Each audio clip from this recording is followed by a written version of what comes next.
Why Rand Was Right to Endorse Romney by Jack Hunter. What I'm about to say are my opinions and mine alone. This is not intended to be a statement from Senator Paul, Congressman Paul, or anyone else other than yours truly. I'm sharing this with you because I really do love you guys. This movement is as much a part of me as it is a part of you, and I'm married to it as much as you are. But please allow me to explain what has obviously and quickly become an emotional and confusing moment. First, it should be noted that Rand Paul has always said he would endorse the Republican nominee. This is nothing new. Also, Senator Paul only made his endorsement after his father conceded that he would not be the nominee. Now as to why this matters. When I watched Rand Paul give his acceptance speech after winning his bid for U.S. Senate in 2010, I immediately knew three things. One, that I wanted this man to be president. Two, that he'd become the Liberty candidate with the highest probability of becoming president. And three, that to get to that point, he would necessarily need to endorse the 2012 Republican nominee for president, even if it wasn't his father. Now, that last part probably doesn't make sense to many of you. It made total sense to me then, and it makes total sense to me today. In a perfect world, and if the Republican Party was as actually conservative as it often pretends to be, Ron Paul would be the 2012 GOP presidential nominee. But he's not. Mitt Romney is, or will be. Senator Paul had to endorse him. Let me stress that word, had. This was non-negotiable. This would have been true if the Republican nominee had been Rick Santorum, Rick Perry, Herman Cain, Michelle Bachmann, Newt Gingrich, or any other candidate who ran this year. Senator Paul's endorsement was not for Romney per se, nor was it even for Rand's political or personal benefit per se. It was for our benefit. It was for the movement's benefit. This is unquestionably true in so many ways, though it is entirely reasonable upon first glance to question it. Allow me to explain. Imagine that Barack Obama is re-elected this year. Now imagine that it is 2016, and running for president on the Republican side, you have Senator Rand Paul and 10 other high-profile and big-money candidates all vying to be the nominee. Now imagine that Senator Paul, with his impeccable Tea Party and pro-liberty voting record, begins to emerge as the front-runner. Many in the establishment start getting uncomfortable. The neoconservatives really start freaking out. If Rand had not endorsed Romney in 2012, every single Republican in that race would use his non-endorsement to bash Senator Paul relentlessly. Senator Rand Paul didn't even do what was important enough to keep Obama out of the White House. Rand Paul helped to elect Obama. He's not even a real Republican. Now this may sound silly to you or I. But remember, some of us still can't understand why parts of Ron's message don't penetrate the mainstream either. We are not typical voters. We have to stop acting and thinking like we are. This will not sound silly to future Republican voters for whom partisanship will always remain a primary and insurmountable voting factor. Now imagine Rand Paul wins the nomination in 2016. Imagine that he wins the general election.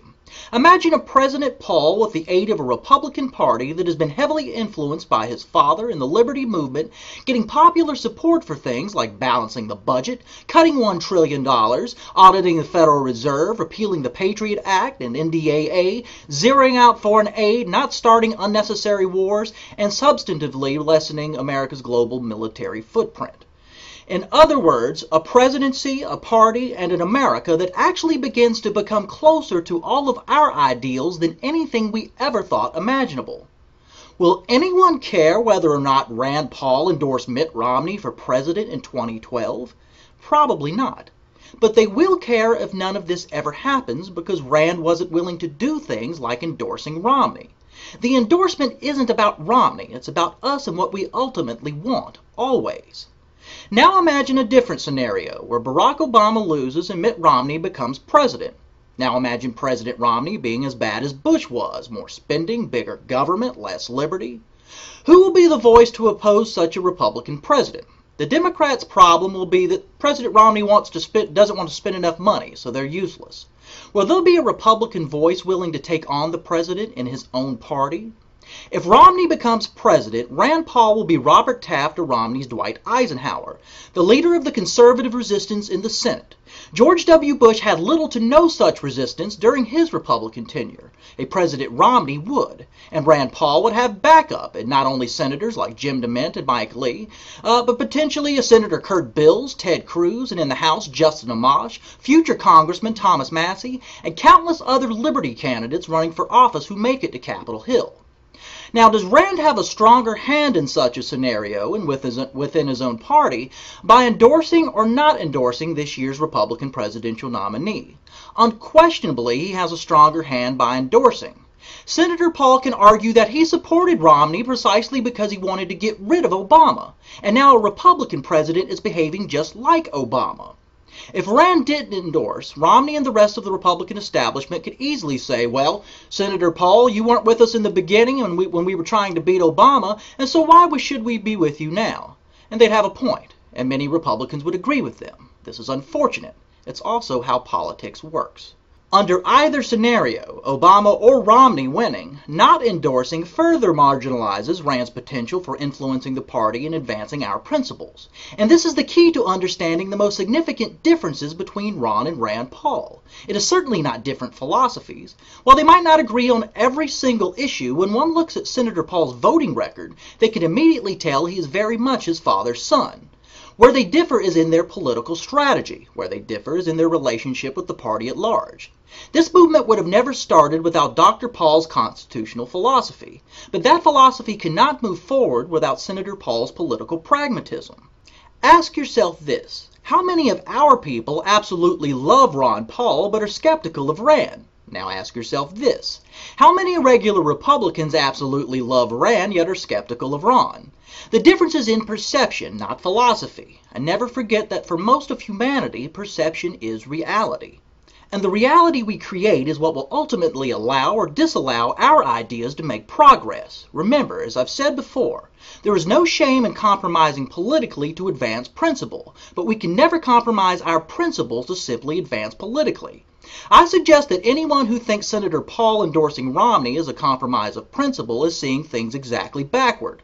It is a political compromise with the ultimate goal of advancing our principles. This is always Senator Paul's guiding principle, despite how confusing it may be to some.